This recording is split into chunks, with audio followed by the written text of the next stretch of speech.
complete sense. Now I know who Yoshi P is. Yeah, it's Yoshi Mario's brother. We're getting really good at these segues. Let's go right in. Let's go right in. Reptiles in the realm. Reptiles in the rose garden. Oh man, Fucking... I have about a whole page of notes on this thing. My big thing is look the at big it. giant synopsis. The big giant synopsis is the president was on the fucking phone the entire time.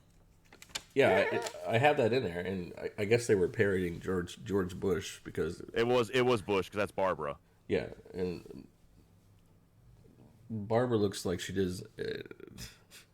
It's obviously her. So, mm-hmm. And like, yeah, who is he? How is he still talking to somebody? Like, when they lift it into the pipe, which the pipe grows to whatever they want to put in there. Like anytime, it just gets bigger or smaller. Which is one of my notes. Like, and can those wands do anything? They just do. We watched the last episode and they just do whatever they want. Yeah. It's literally just it's Cartman, it's Bullrog, and freaking Good Times with Weapons. I have the power to have all the powers I want. That's it. Koopa, you don't get any more powers. No. Now I'm gonna use my power to turn Mario into a chicken. Did you notice? I can't believe that this is the first time I've actually heard this like being spoken in a like any type of Mario realm or universe. But it was like Luigi goes, King Koopa is cooped up in his castle. I was like, oh my god, that is a dad joke to end all dad jokes. Yeah, I wrote that down. That they basically turned Koopa into a Smurf word. I was like, what? How did you what? Why? He's over there taking a coop. Yeah, he's. She started cooping me. She started cooping me, bro. I'll coop long. Coopzilla. I wrote down that. So, Cootie Pie is the name of the female Koopa. I guess. I think she's the only one. That's female. Yes. I wrote down that is she America's first spoiled brat in cinematography that we know of? I feel like there was. Come on, there had to have been more. But oh my god, the spoiled brat. She had the classic animation of just being on the floor on her stomach and just pounding it with and just doing I feel like freaking. She was one of the first ones. And doing like what are the opposite of like V-ups? But you're like alternating. Willy Wonka, anyone? Oh yeah, Veruca. Willy Wonka. Veruca. Yeah. Okay, now you got me. You got me in that one. I just couldn't remember any spoiled brats before her, and it kind of just reminded me of like all the ones that would come after her, like Paris Hilton 10 years later. Hey, guess who's getting married? I'm getting married. Look at me. Haha. Gotta watch the freaking promos for that show once in a while. I'm like, oh god.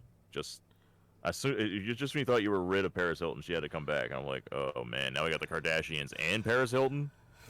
Bleh. So I might alienate us a little bit, but I wrote down that when they took over America, it just Koopa with the bullhorn reminded me of what Trump would have done if we didn't have really big mics back then. Listen, America, I'm in charge now. That's great. He's doing like saying the Pledge of Allegiance, but he's doing it like Koopa style. The repulsiveness of Koopaville, or something like that. I think is what along the lines of what he said. Which he said the repulsiveness of Cootie Pie. This. I like how it's Cootie Pie, by the way. Also, I was wondering why she's 16 and wants all of America's toys. Yeah, it was her sweet 16, by the way. Like that was the thing that just like what? Like mind blown. Like she's like acting like a spoiled brat. I'm like, what is she like 5? Oh yeah, it's just your sweet 16. I'm like, damn. Freaking inner channeling my Ron Simmons here. Did you notice that Big Bertha made an appearance in the underwater? Yes, and almost had to get out the way. That was also the theme. Move, get out the way, because the White House is gonna fall on you. And there were bloopers and there were music notes everywhere. I was like, oh, this episode's got a lot of references to the game in it. It really does. It's its own separate story, own self-contained narrative that wasn't in the game, and they came up with something, and they still tied the game in and made Mario an actual plumber. He did. He obviously the best plumber ever. I mean, but how bad was that idea of trying to disguise themselves as Hammer Bros? That was like the worst disguise ever. I haven't laughed. I've watched a couple of the other episodes, but I haven't laughed. But I laughed at that because he was like, "Hey Mario, it looks like you're putting on a little weight." just what? Just instantly recognized them. Like, yeah, your costume sucks. Get him. No, the direct quote was, "Putting on a little weight there, huh, Mario?" And then they didn't take the costumes off. Like, normally when that happens, characters are like, oh, they found us out. They had them on for like another 30, 40 seconds. Yeah, like just they had to get away from the Hammer Bros. They're throwing the hammers at them and trying to create seismic waves with the stomps. It's like, we don't got time to take the costumes off. We load that for you. Press A. Zombies coming out the room right now. This ain't no cutscene.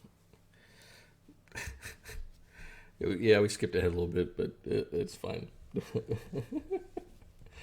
Because that was just that part just made me go, oh my god! They just instantly recognize them because those costumes are awful. It was great. It was probably like one of the funniest scenes I've ever seen in a Mario Brothers cartoon.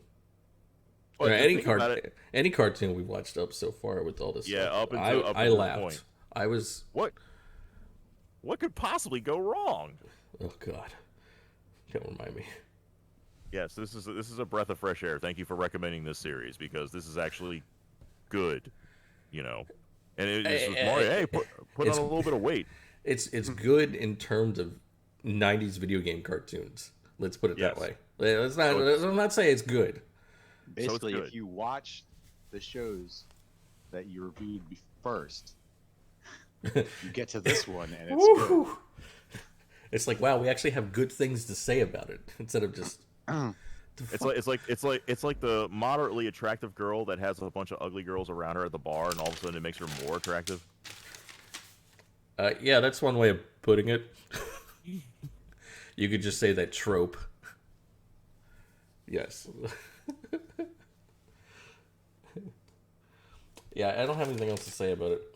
I didn't really care about the song this time. That's all I got to say about that. The frog suit song, where it's basically just a little much. Let me look up the words. It's actually just called the frog.